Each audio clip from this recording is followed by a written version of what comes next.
তোমার দাসী আনতে যাচ্ছে।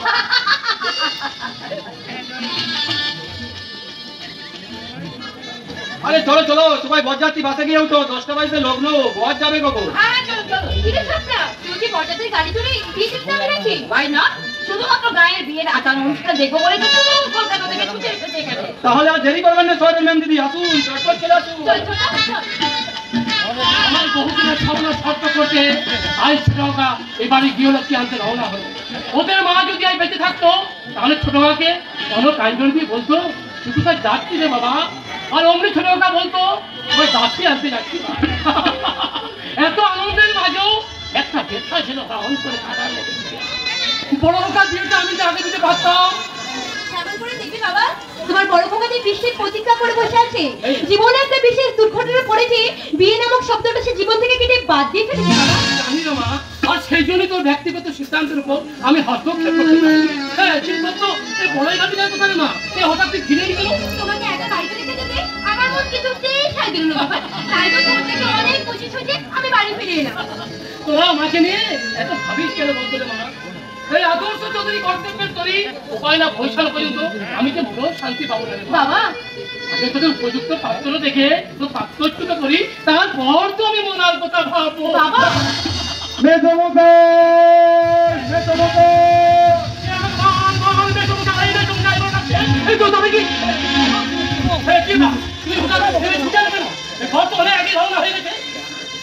কিন্তু মাঝপথে বলে দেখছি কি হয়েছে গো?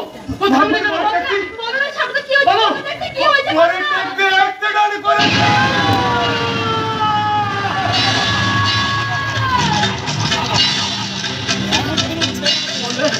কি বললে সাগর? আর সেই দুঃখটা জানাতে সবাই এখানে ছুটে আসা। চুপ করো সাগর। তুমি আমার সদরাকে পরিষ্কার করে দিলে না। আমার মন বলছে আবার সব ঠিক হয়ে যাবে। ওরে তোর সানাইটা বন্ধ করলি কেন? আমার জমিনে জ্ঞান ফিরবে না। তোরা সানাই বাজা, জোরে জোরে সানাই।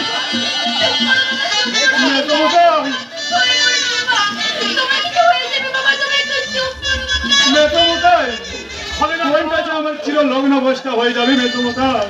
তুমি তোমার লগ্ন অবস্থার বোনকে উদ্ধার করতে তুমি অন্য পাত্রের সন্ধান করো সাগর। তোমার আবির সুস্থ স্বাভাবিক হয়ে আর আমাদের কাছে ফিরে আসবে না বাবা।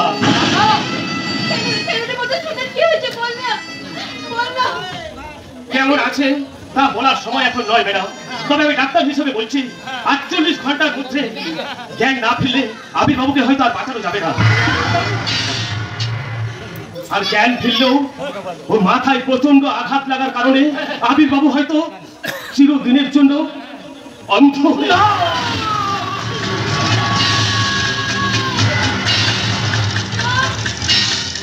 না এখন কান্নার সময় রয়েছে, এখন কান্নার সময় নয়।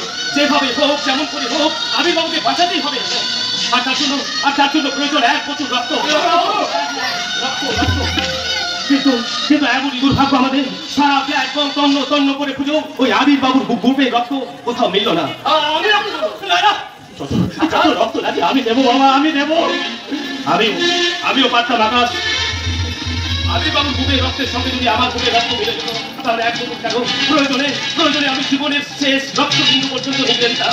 কিন্তু এমনই একটা আত্মবস্তু যেখানে 100 জনের মধ্যে একজনও মেলা সুস্থ ওই গ্রুপে রক্ত চাই ডাক্তার বাবু। ও নেগেটিভ। হ্যাঁ আমার তো রক্ত করে বলে নেগেটিভ। কি বলে তোমার রক্তের গ্রুপ ও নেগেটিভ? তাহলে আর দেরি করবে না, আসো এখনই চলে আসো। অন্তত এক পুতুল রক্ত দিয়ে আবির বাবুর প্রাণ বাঁচাতেই হবে। আবিরের প্রাণ তো আমিও বাঁচাতে চাই, কিন্তু এর মধ্যে কি সাগর? চলো নার্সিংহোমে চলো, নার্সিংহোমে চলো। কাকা আর তুমি অবাক করো না বাবা, আমার পুত্রের প্রাণ রক্ষার্থে আমি তোমার কাছে এক বছর রক্ত অন্তত তুমি ভিক্ষে দাও। ভিক্ষে বলবেন না ভিক্ষে বলবেন না, আবিরের প্রাণ বাঁচাতে তো আমিও চাই। তবে আবির যে আমার বোনের বাঁচতা তার চেয়েও বড় করেছিল আমার অভিনয়ের বন্ধু। আর সেই বন্ধু পান বাড়িতে যত রক্তে বলছেন আমি দেবো মেসমশাই। তবে আমাদের সবার কাছে আমার একটা অনুরোধ, আমার বোনকে লগ্নাবস্থায় হাত থেকে বাঁধেছে। আচ্ছা তুমি আমার বোনকে গ্রহণ করুন। না না, ভাইয়ের বান্ধবটাকে বিয়ে করে জীবনের সবচেয়ে চরম ভুলটা আমি করতে পারবো না। তোর জীবনে একটা ভুল যদি কারো জীবনের বন্ধনের শুরু হয়ে ফোটে, সেই ভুলটি করা উচিত নয় রে বর্ণা। প্রতিভা, তোরা কি ভুলে গেছিস আমার সেই চরম দুর্ঘটনার কথা? যে দুর্ঘটনা আমার কোনো অবিবাহিত টাকার চিৎকার তুমিতে বাধ্য করেছিল। প্রয়োজনের তাগিদে এবার তোকে সিদ্ধান্ত পরিবর্তন করতে হবে। বাবা, তুমি এ কথা বলছো? বলতে আজ আমি বাধ্য হচ্ছি একা। শুধুমাত্র আবিরের প্রাণ রক্ষাই নয়, যে মেয়েটা বিয়ে সাজে সজ্জিত হয়ে লগ্ন অবস্থা আতঙ্কে হাহাকার থাকবে, তার নারীর জীবনের মান সম্মান রক্ষার্থে ভাইয়ের বাধ্যতা কেন তুই তাকে বিয়ে করাটা। কিন্তু বাবা, আমি সুস্থ হয়ে ফিরেছি যখন সবকিছু জানতে পারবি, তখন কিছু আগের মতো আমার সংসার করতে হবে। নাকি তারপরে সমস্ত ধীরা ছিঁড়ে মেরে আমাকে ডাল ভরে অভিশাপ দেবে না? আপনি কিছুক্ষণ আগে বললেন না আমি সুস্থ হয়ে ফিরে এলেও সে সারা জীবনের জন্য অন্ধ হয়ে যাবে। আর সেই অন্ধত্বের সুযোগ নিয়ে আবিরের সঙ্গে আমরা আজীবন একটা নাটক করে যাব। হ্যাঁ নাটক। আবির কোনোদিন জানতে পারবে না যে তার বান্ধবটা তোফানি তার দাদার বিবাহিত স্ত্রী। কিন্তু আমি যদি কখনো ফিরে আসে, সে তুফানের কথা জানতে চায়। সান্তানি ভাষ্য আমার অনিবার্য কারণে একটা ভয়ঙ্কর মিথ্যাকে সত্যি করতে আমরা সবাই একই বাক্যে বলবো, বিয়ের দিন রাতে লগ্ন অবস্থা তুফানি মারা গেছে।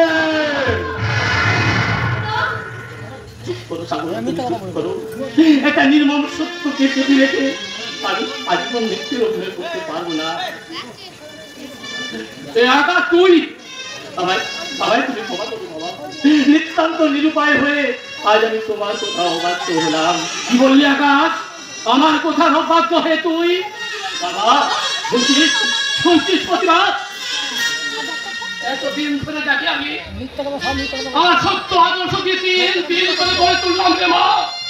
সে আকাশে আমি সবার সামনে আমার উচ্চ মাথাটা কেমন মাটিতে দিয়েছিল। বাবা, ওর কাছে ভাইয়ের জীবনের কোনো মূল্য নেই। একটা অসহায় নারীর সম্মান রক্ষার্থে নিজের প্রতিজ্ঞানে তুই কাছে বড় হয়ে দাঁড়ালো। সবাই একটু বোঝার চেষ্টা করো বাবা। দূর হয়ে যা, দূর হয়ে যা বাবা। তোমার প্রতিজ্ঞা একটু দূর হয়ে যা। আজ থেকে আমি জানবো আকাশ ছেলে আমার কোনো ছিল।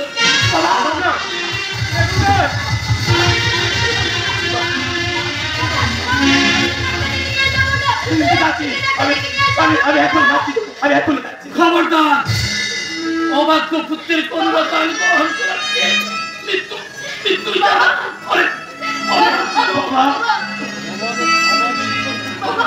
তোমরা চলে যেতে বলো সাগর। কোন বিষাক্ত নিঃশ্বাসের বাড়ির পরিবেশ বিষময় হয়ে উঠবে। চলে যা। না বাবা, না, এই নিষ্ঠুর আদেশ তুমি আমায় দিও না বাবা। আমি তোমার কাছে ক্ষমা চাইছি। আমি আর এরকম ভুল করবো না বাবা। তুই আমায় কথা দেবে বাবা। আবিরের বাধ্যতা কি তুই বিয়ে করবি? আমি তোমার কথা রাখলাম বাবা। সকলের সিদ্ধান্ত অনুযায়ী আমি আবিরের বাধ্যতাকে বিয়ে করবো বাবা। বিয়ে করবো।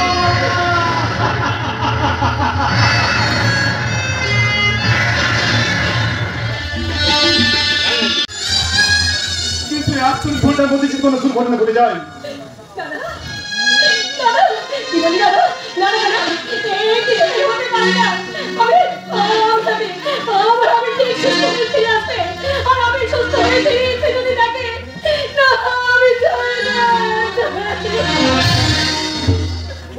কিন্তু সেদিনকে আবার হাবিব তোর মতো একটা লগ্নবস্তি বিয়ে করতে রাজি হবে। আত্মীয় স্বজন সমাজ সরকারের চাপে হাবিব যদি তোর জীবন থেকে সরে দাঁড়ায়, আত্মহত্যায় যদি জীবনের শেষ সমাধান হতো, তাহলে পৃথিবীটা একটা মরুভূমি হয়ে যেত। খালি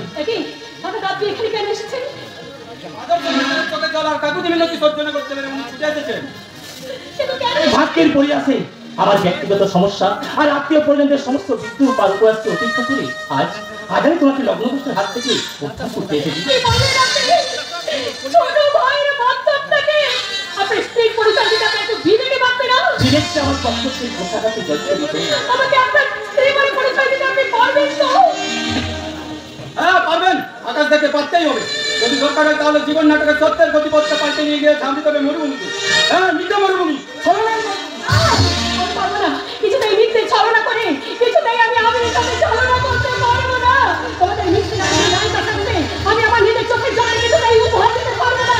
তাতে আমি আত্মহত্যা করবো। দাঁড়া তুমি দাঁড়া, আত্মহত্যা করার আগে তুই তো আমার মোরা মুখটা তো দেখতে যা। দাদা নয়, আমি কিন্তু শত্রু, আমি কিন্তু ভালো চাইতে পারি না রে বোন, পারি না। আমি তো শুধু তোর ক্ষতি চাই। ঠাকুর তুমি শান্ত হও ভাই, তুমি একটু শান্ত হও। এরপরেও কি শান্ত হওয়া যায় এখন? তো সাক্ষী বিলম্বনে সব কিছু এলোমেলো হয়ে গেল। তার জন্য কি আমি যাই বোনকে লগ্নবস্থার হাত থেকে বাঁচাতে উপযুক্ত পাত্রের সন্ধান আনাটাকে আমার অপরাধ? আর অপরাধ করে যদি তুই মনে করিস তাহলে নিজে কি তাহলে তোর শাস্তি দে না রে বোন, তুই তো আমার নিজের শাস্তি দে, তোর নিজের হাতে তুই আমার শাস্তি দে। আকাশ তো আর আবির নয় দেশে নতুন করে কারো মনে রস ছড়াবে। আকাশের এই ফাঁকা অন্তরটা ফাঁকাই থাক না হয়, ফাঁকাই থাক।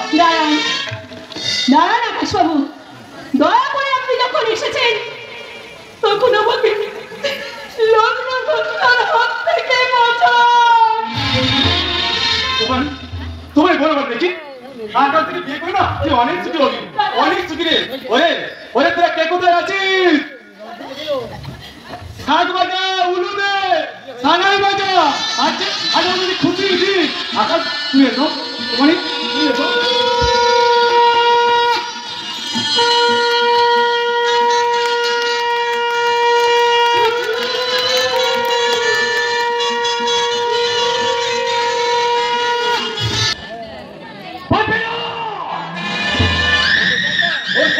কিছুতেই পারবে না।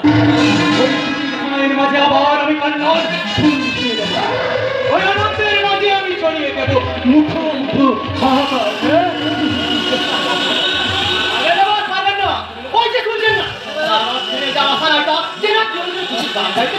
জানি ভেবেছিলাম ওই তুফানের জীবন নাটক থেকে আবির নামক ক্যারেক্টারটাকে টোটালি অফ করে আমি নিজেই রঙ্গমঞ্চ প্রবেশ করব, কিন্তু কেন জানি না এলাকাটা হঠাৎ বিশ্বের প্রতিজ্ঞা ভঙ্গ করে তুফানিকে আমার কাছ থেকে নিয়ে চলে গেল।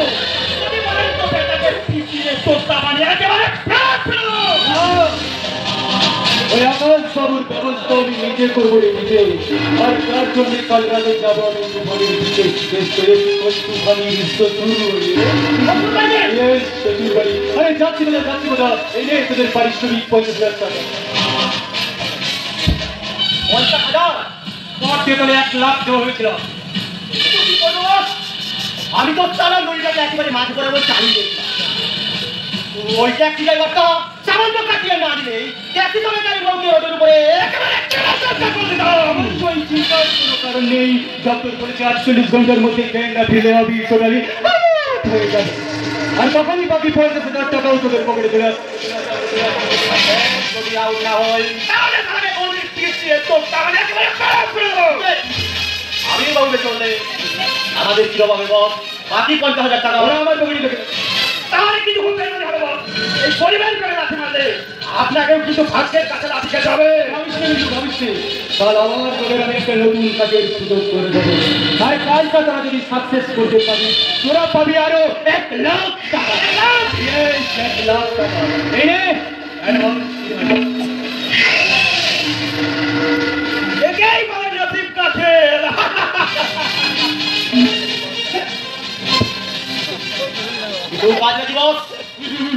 এখন নয় কন্ডিশন বুঝে আমাদের 80% দিতে হবে। ভাবেন না আপনার যে কোনো কাজে আমরা একটা কথা মনে রাখতালিও, কাল আমাদের অপারেশন টাইম হবে ঠিক রাত 12টা, আর অপারেশন স্পট হবে ওই তুফানির শ্বশুর বাড়ি। পাগলি রে, মানুষ চিনলি নয়।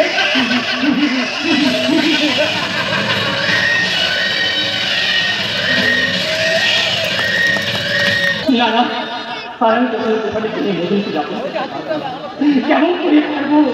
দুটো দিন আগে যাকে আমি ভাইয়ের বাগদত্তা হিসাবে স্নেহের চোখে দেখতাম, আজ আমি কেমন করে নির্লজ্জের মতো তার দুহাত ধরে বলবো তোমারই ভাই আমি ভালোবাসি। ও ভাই শোন,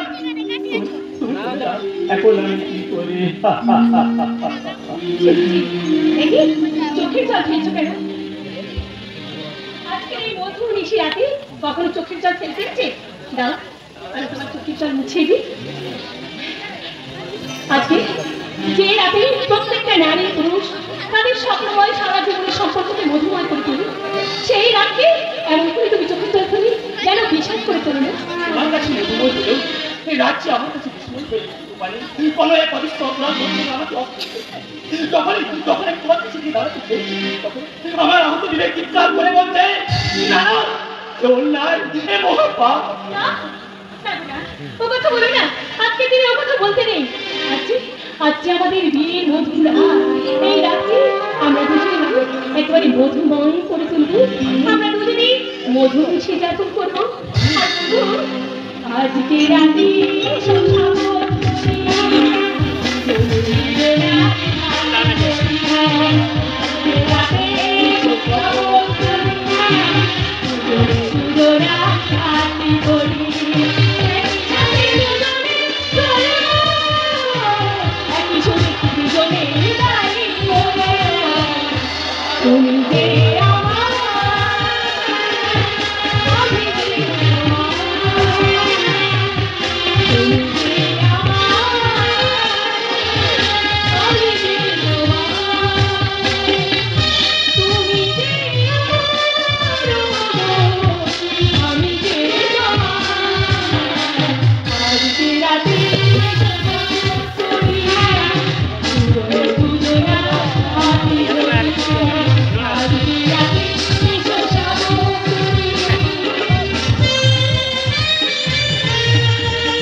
আরে আমি বলছি চিন্তা করবেন না, সারাদিনে উপস্থিত শরীর তো হঠাৎ মিষ্টি জল খেয়ে পেটে গ্যাস অম্বল করেছে।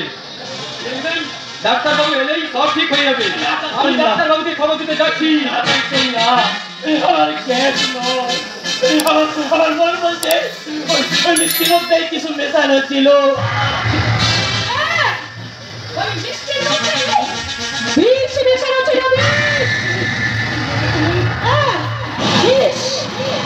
আমার ইচ্ছা দিয়েছে, জোর করে আমার দাদা তোমার সাথে আমার বিয়ে দিলে কি হবে? আমি তোমাকে কোনোদিন স্বামী হিসেবে মেনে নিতে পারবো না। তাই তো মিষ্টির সাথে মিষ্টি মিশিয়ে বিষ খাই, তোমাকে ছেড়ে দিনের মতো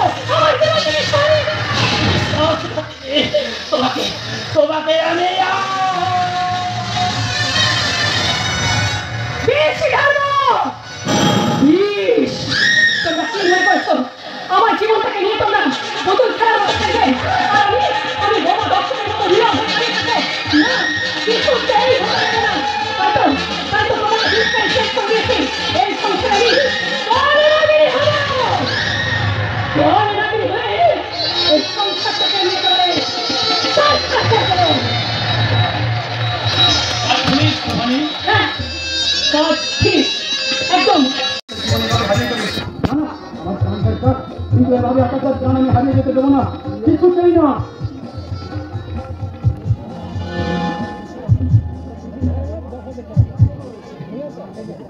এই উপেক্ষিত কলন এবার তোমার করবিতার একটু স্থান পাবে তো তোমার। এখন এখন ওইসব কথা ভাবার সময় নেই, এখন তুমি যাও। এখন আমাকে আমার জীবন নাটকটাকে নতুন করে সাজাতে হবে। আর যেই নাটকের মূল বিষয়বস্তু হলো ওই আকাশ চৌধুরী ফুলসজ্জার রাতে তার স্ত্রীকে উপেক্ষা করে নিরুদ্দেশের পথে পাড়ি দিয়েছে। Good idea. তোমার অবসন্ন মনে সাধনার পরিস্থিতি আমি সব সময় করছি। তুমি শুধু একটি বারবার সুযোগ দিয়ে ছোড়া। ওই আবির তোমায় এতদিন যা যা দিতে পারিনি তার চেয়ে অনেক অনেক বেশি দিয়ে তোমার জীবনটা আমি একেবারে নেব। ওকে রবি, গুড নাইট। কিন্তু আমি কি করলাম? আমি আমি নিজের জন্য আমি আমার শীতের সিঁদুরটাকে মুছে দিলাম। আমি ঠিক করেছি, আমি ঠিক করেছি। আমাকে জোর করে ওরা ওই আলোচনার সাথে বিয়ে দিল। এই বিয়েটাকে আমি কিছুতেই মেনে নিতে পারিনি। তাই তো আমি সিঁদুরটাকে না, এই শীতের সিঁদুরটাকে আমি কিছুতেই মুছবো না। আমার আবিরকে ওরা বলছে আমার আবির নাকি জ্ঞান ফিরেছে। সে চোখে অন্ধ হলেও তার পৃথিবীর আলো আমি আমার চোখে তাকে দেখাবো। তারপর আবিরের দেওয়া আমার এই স্মৃতির আবির নিয়ে আমি এই কলঙ্কিত সিঁদুরটাকে মুছে ফেলবো। তার আগে একটা অভিনয় করছে, অভিনয়।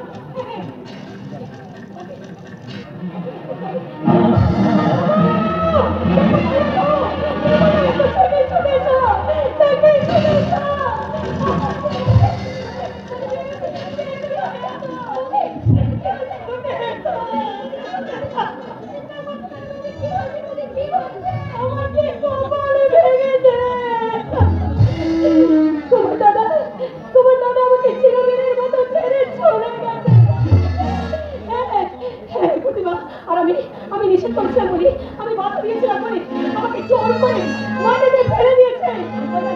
ওই দেখো ফুলের মালাটা কেমন করে মাটিতে ফেলে দিয়ে আমাকে জোর করে সরিয়ে দিয়েছে। কি বলছো বাবা? আকাশ চলে গেছে? বাবু মা এরকম পারে না। আকাশ কখনো এমন নিষ্ঠুর কাজ করতে পারে না। এই দেখুন না বাবা, এই দেখুন না ফুলের মালাটাকে ছেড়ে ফেলে দিয়ে আমাকে লাথি মেরে দূরে সরিয়ে দিয়ে আমাদের ছেলে কেমন চলে গেছে। বাবা বলুন এবার আমি কি করবো?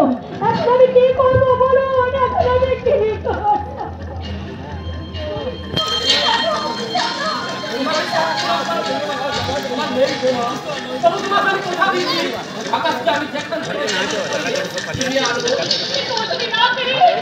তোমার এই পুরো ছেলেটাকে তুই পালন করে অভিশাপ দেবে বাবা। আর ঈশ্বরের কাছে মৃত্যু কামনা করবে। বলছি আজ আমি বাধ্য হচ্ছিল না। ভাবতে আমার আমার এতটুকু ইচ্ছে করে না। এক ছেলে মৃত্যু সজ্জায় প্রহর গুনছে আর এক ছেলে বাবার উপর অভিমান করে নিজের স্ত্রীকে ছেড়ে চিরদিনের মতো বাড়ি ছেড়ে চলে গেছে।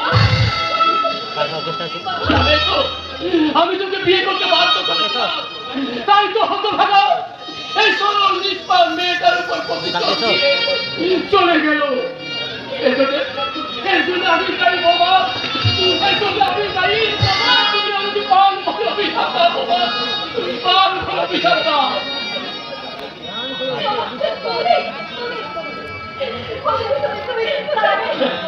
আপনি জবাব দিন, কেন আপনি আপনার ছেলেকে আমাকে বিয়ে করতে বাধ্য করেছিলেন?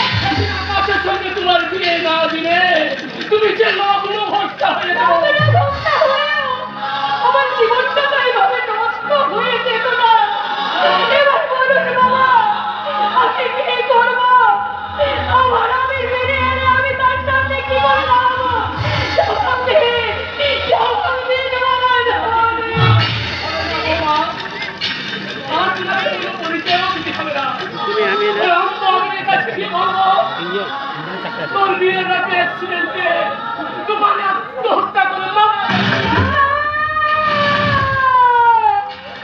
না, হ্যাঁ আপনি ঠিক করেছেন বাবা, আপনি ঠিক করেছেন।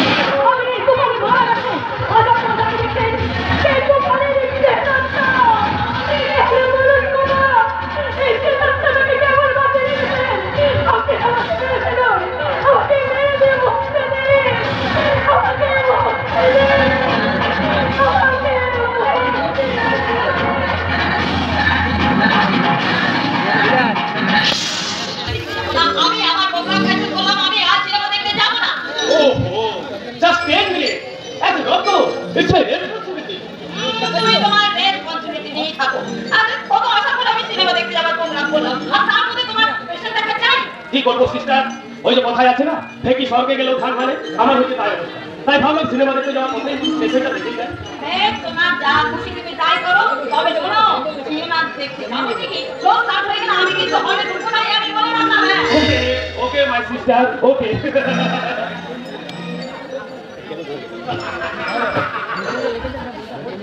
সিস্টার বলার কথা বলে কিছু নেই, ভাই বোনের মধ্যে সম্পর্কটা আজ মিথ্যা হয়ে গেছে। আর আরে বাবা শব্দটা তার থেকে শিখে যে শব্দ। ওকে দেখে আমার কিছু ভয় করছে দাদা। আমার মধ্যে একটা সাধারণ মানুষ। মানুষ না, আমি মানুষ নই, আমি মানুষ নই।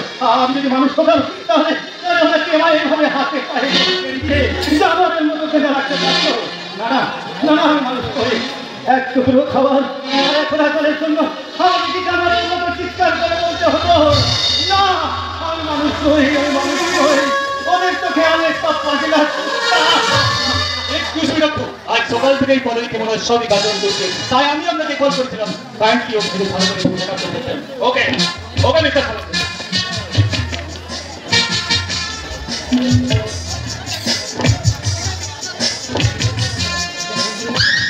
কেমন দেখলেন ডক্টর, কেমন দেখলেন? শেষ পর্যন্ত কষ্ট করতে পারে না।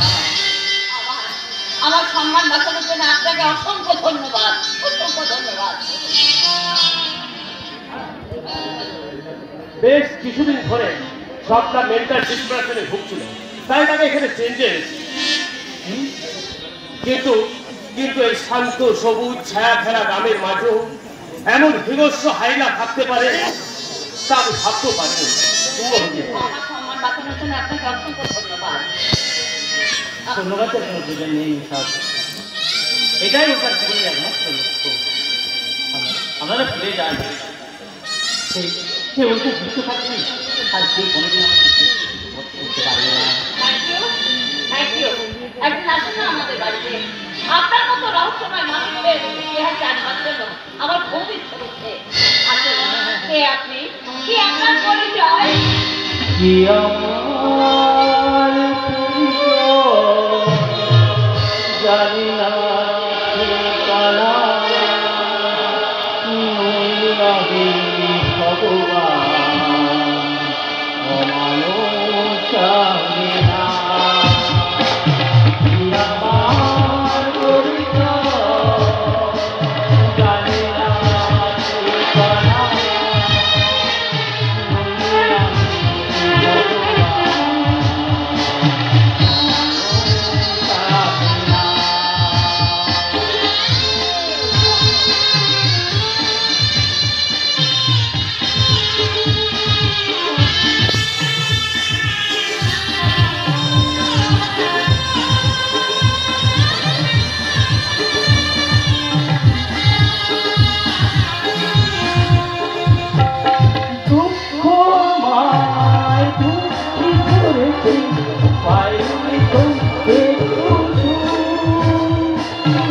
ভালোবাসা ছাড়া দেবার মতো নেই যে আর কিছু। দুঃখ আমায় দুঃখী করেছে, পাইনি তো একটু ভালোবাসা ছাড়া দেবার মতো নেই যে আর কিছু। আমি চাই হাসিতে তোমাদের মাঝে থাকতে, এইটুকু শুধু চাই। কি আমার পরিচয় জানি না ঠিকানা, নই আমি ভগবান অমানুষ আমি না, অমানুষ আমি না, অমানুষ আমি না। না না, আমি অমানুষ নই, আমি তো একজন মানুষ। তাই তো ঈশ্বরকে বলছি, ওগো ঈশ্বর তুমি বলে দাও। ঈশ্বরের সাথে আমার হাত থেকে তোর প্রাণ বাঁচাও।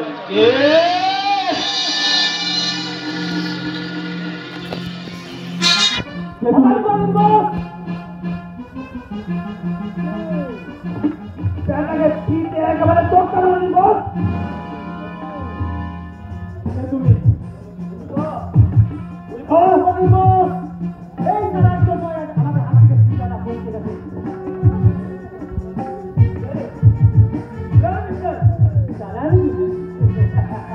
তুমি উল্টো এই আকাশ থেকে ছিটকে পড়া একটা উল্টো আকাশ চৌধুরী ডুপ্লিকেট।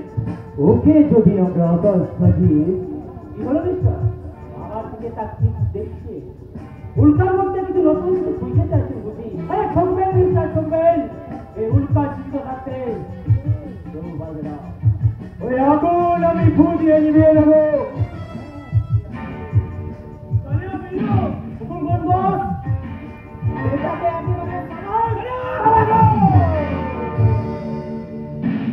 গুরু বলে ওর কাছে ক্ষমা আছে।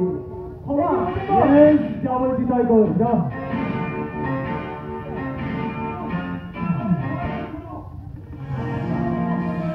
আর যদি এই উল্কার উপর কোনদিন হাত উঠানোর চেষ্টা করিস, তোদের হাত দুটো আমি কেটে দেবো।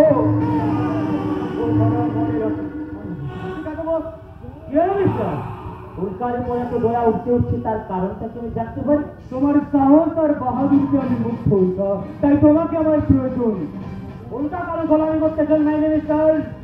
যতদিন বাঁচবে মাথা উঁচু করে বাঁচবে। সেই মাথা উঁচু করার কাজই তো তোমায় আমি দেবো উল্কা। মাত্র কয়েকটা দিন একজন বিশেষ মানুষের ছদ্মবেশে অভিনয় করতে পারলেই তোমাকে আমরা মোটা রকম বক্তৃতা করবো। অভিনয় অভিনয় আকাশ চৌধুরী নামে একজন লোকের সঙ্গে তোমার চেহারা ভুল মিল, কাজে আকাশকে তুমি সে কাজ করতে পারলেই তোমাকে আমি বড় রকম বক্তৃতা দেবো। বলো আমার প্রস্তাবে তুমি রাজি? রাজি, बिल्कुल राजी।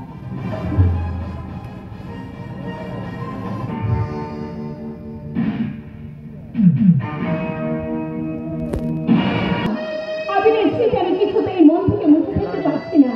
আবিরটা আমার জীবনের প্রথম ভালোবাসা, তার অনুরাগের রঙের আগে আমি সবকিছু বুঝে ফেলেছি। তাই তো আবির আমার কাছে সন্তানের মতো। আমি ঠিকই বলেছি বৌমা, বৌদির কাছে দেখ তো সন্তানের স্বামী। তাই বলছি এবার থেকে আবিরকে তুমি ভুলে যাও। না, প্রাণ থাকতে না বৌমা। আবির আর আমার সম্পর্ক নিয়ে আপনাকে ভাবতে হবে না। কি বললে বৌমা? আকাশের পুরানো সিঁদুরটা তুমি মুছে ফেলেছ? না না বাবা, ওটা তুমি ঠিক করনি। ওতে যে আবিরের করলাম অপলান কিসের আপন কে নেই তার সাথে বয়ে বেড়ানো আমি আজ রাখি। বৌমা বলো না বৌমা, আর তুমি আমার কথা বলো না। সে খালি আমার আকাশ তো বেঁচে আছে। আকাশের দেওয়া ওই শাখা শুনলে আমাকে যখন ছড়ো না বৌমা। আমি আমার কোনো মাথা ব্যথা নেই। বৌমা শুনে রাখুন, যে সিঁদুর আমি একবার স্মৃতি থেকে মুছতে পেরেছি, সেই সিঁদুর আমি কিছুতেই আর পরবো না। আর সিঁদুর যদি পরতেই হয়, তবে সেই সিঁদুর হবে আবিরের দেওয়া ভালোবাসার সিঁদুর।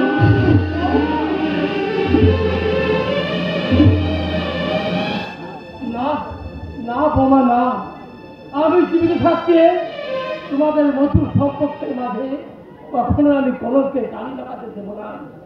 ওতে শুধু এই সংসারের কল্যাণ হবে না, সারা জগৎ সংসার এই আদর্শ চন্দ্রের উন্নতিতে ঘিরা ফুৎকার।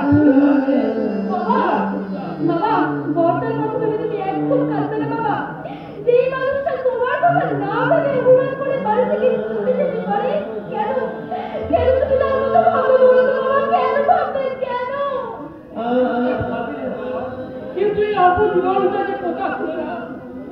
পুত্র পিতার মুখে শত আঘাত দিল, তবু জন্মটা বোঝানি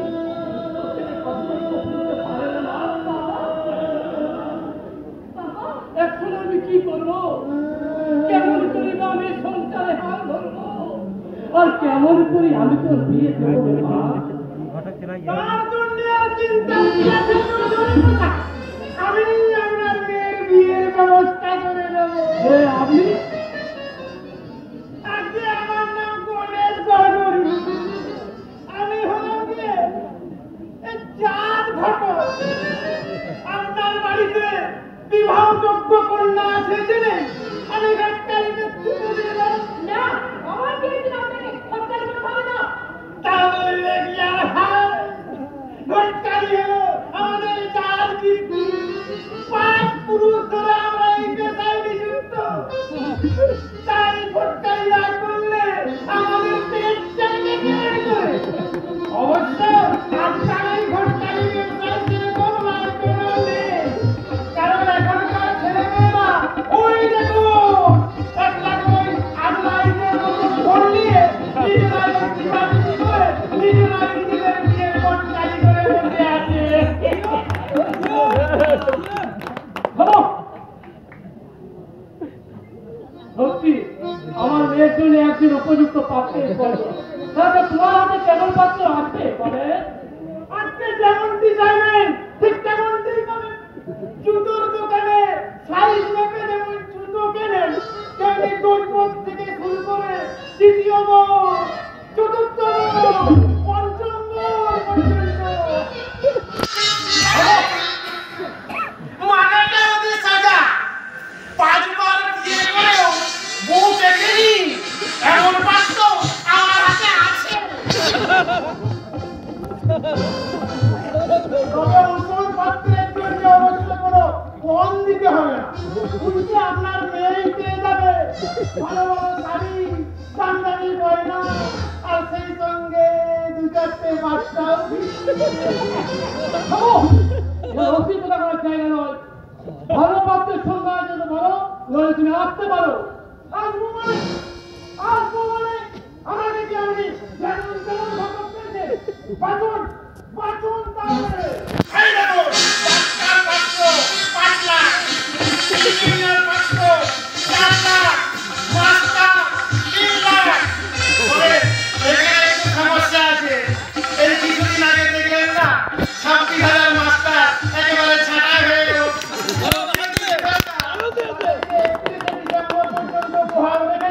কিন্তু তার কোনো গ্যারান্টি নেই। তাই আমি বলছিলাম মাস্টারি না করে আপনি বেকার পকেট মার। আরো সব শুনে কোনো নাম নেই। তাহলে কোনটা বাজলেন চৌধুরী মশাই? কি আর বাঁচবো? এত টাকা যৌতুক দেওয়ার মতো সমর্থ কি আমার আছে? তাছাড়া আমি শিক্ষক। মেয়ের বিয়েতে যৌতুক দেওয়ার কথা শুনলে আমি তাকে মনের পাড়ে ঘেরা করি। হবে না। নিজের পক্ষে 25-30,000 টাকা বরপণ দিতে না পারলে কোনোদিনই আপনার মেয়ের বিয়ে। ও মা গো, তুলো না। আপনি চাইলে 25-30,000 কেন? বিনা যৌতুকেই আপনার মেয়ের বিয়ে হয়ে যাবে। বিনা যৌতুকে বিয়ে করার মতো পাত্র দুটো আছে বলে? কেমন? আপনার সামনেই দেখি। সত্যি বলতে কি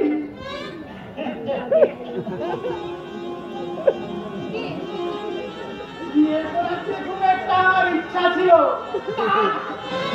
তবে যৌতুকের অভাবে তোমার বিয়ে হবে না ভেবে আমার খুব কষ্ট হচ্ছে। তাই তোমার বাবাকে কন্যা দায় থেকে মুক্তি দেওয়ার জন্য বেরিয়ে যাও। বেরিয়ে যাও, ঘর থেকে বেরিয়ে যাও। বেরিয়ে যাবো মানে? মালটা কি কথা বলি? মাল করে দিতে হবে। আচ্ছা, বিয়ে করে খাওয়ার আগে আপনি কি কখনো ভেবে দেখেছেন যে বিয়ে করার মতো কোনো যোগ্যতা আপনার আছে কিনা? যোগ্যতা? হ্যাঁ, যোগ্যতা। একটা মেয়ের বয়সী মেয়েকে বিয়ের প্রস্তাব দিতে তোমার লজ্জা করলো না? তুমি কি ভাবলে যৌতুক দেওয়ার সমর্থ নেই বলে আমি আমার মেয়েকে যাত্রা হাতে তুলে দেবো?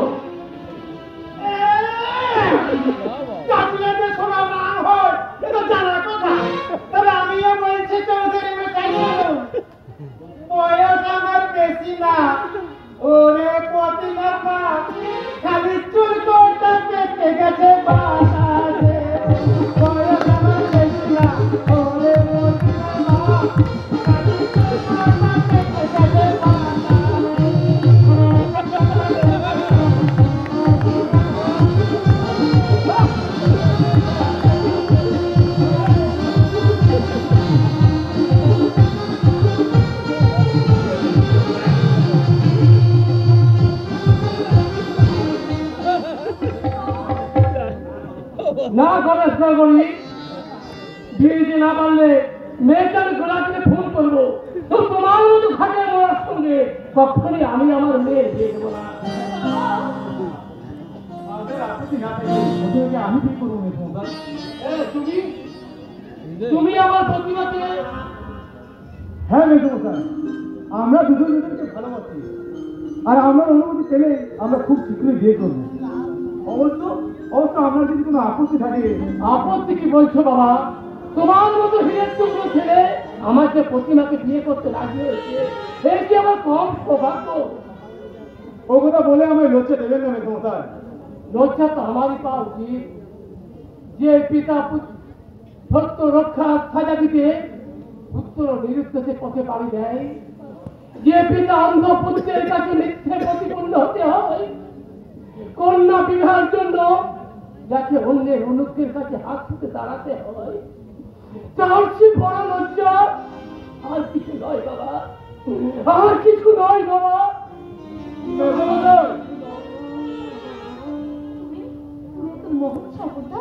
আমার মতো একটা সামান্য মেয়েকে তুমি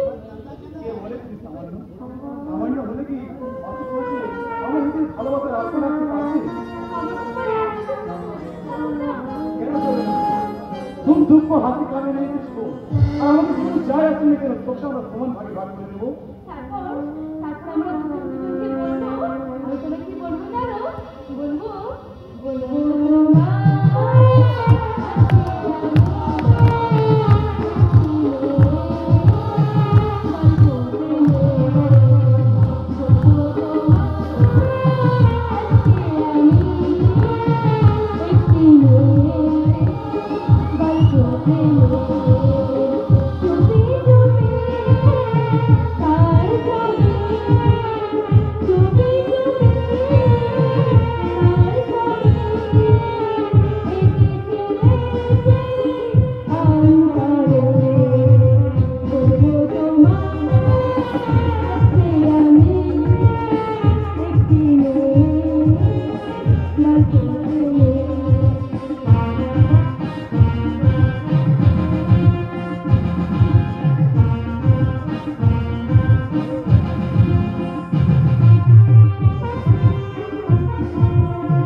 ওই আকাশ চৌধুরী ফ্যামিলির সম্বন্ধে আর বাকি বলুন। বলবো চাল চলুন কথাবার্তা এসব না জানলে আমি অভিনয় করবো কেন? আরে মিস্টার বলবো, ওই আকাশ চৌধুরীর ফ্যামিলির আরেকজন কথা বলতে বাকি আছে, আর সে হলো ওই আকাশ চৌধুরীর ভাই আবির চৌধুরী, যে আমার আকাঙ্ক্ষিতা তুফানিকে নিয়ে মূর্খের মতো বিয়ের স্বপ্ন দেখেছিল। তাই তো কালিয়াকে দিয়ে অ্যাক্সিডেন্ট ঘটিয়ে আবিরকে আমি কি হলো? তুমি ওটাতে তো উত্তেজিত হলে কেন? না মানে আমি বলতে যাচ্ছি এত করেও মালটা বেঁচে গেল কি করে? আরে বেঁচে গেলেও তাকে আমি চিরদিনের মতো অন্ধ করে দিয়েছি। আরে আপদ গেছে, যদি বলেন তো একদিন খাবার করে দিই। আরে আর আমি তো মালটাকে চিনিয়ে দিই। তোরা ফিনিশ করার কোনো প্রয়োজন নেই, তুমি শুধু আমার ডিরেকশন অনুযায়ী কাজ করে যাও। কোথায় কিভাবে কেমন করে করতে হবে সব তোমার ঠিক আছে? আর আমি এসো ওই অন্ধ আবিরকে আমি তোমায় দিয়ে দিয়ে